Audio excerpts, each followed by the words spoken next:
Hillman with Marketplace Leaders, and I want to talk to you briefly today about what does it mean to transform a city or community.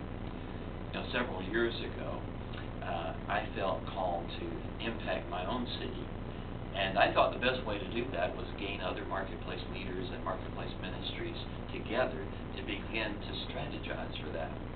And I did that for a couple of years, but there was no fruit. And over time, I discovered that there was really three groups of people that are key to impacting a city. And let me show you by way of this diagram what I mean. I found that we need to identify intercessors in a city. These are people who are called to impact the city through prayer.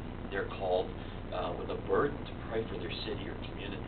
The second group is what I call apostolic church leaders. These are pastors and church leaders within the local church community that have a vision for their city. Now, not every pastor has a vision for their city because they have the office of pastor, and they're more concerned about shepherding those that God has given them to serve. But we must realize that we've got to have the fivefold gifts represented in our local church community, which would include things that we go do outside our local church ministry. And so this is why we call them apostolic church leaders. The third group of people are Marketplace leaders. These are leaders in the community and business and the workplace who have a vision also for their city. And one of the things we found is that it's often the Marketplace leader that is the catalyst to begin such an initiative in the city. And the reason we believe that that's so fruitful is that often Marketplace leaders don't have the competitive environment that many churches have in their community. And they're able to work in and out of relationships with pastors and other community leaders. Now, it's not enough just for those three groups of people to come together.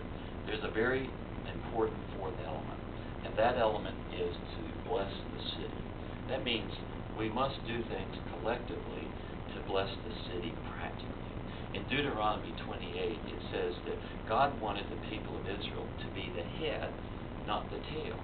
And in order to be the head, what you have to do is be serving the community. And by serving the community and solving societal problems, that's what allows us to become key influencers or change agents in the community. Most communities and governments, and they're wanting to solve problems, and they don't care who it is that solves the problem. So if you're a Christian and you solve the problem, you have greater influence. It's a very practical way of having influence. And so I want to encourage you with these concepts that we found that when you begin having these three groups of people meeting together for prayer, in our community we meet every 2 weeks, 1 hour at the noonday time frame.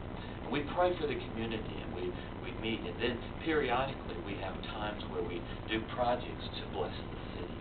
And this is how we have influence. So let me leave you with those words, and if you want more information on this concept, let me encourage you to come to our website at marketplaceleaders.org. Click on some of the links related to city transformation. Also our bookstore, faithandworkresources.com, under City Transformation. You'll find some resources to help you in this process. God bless you.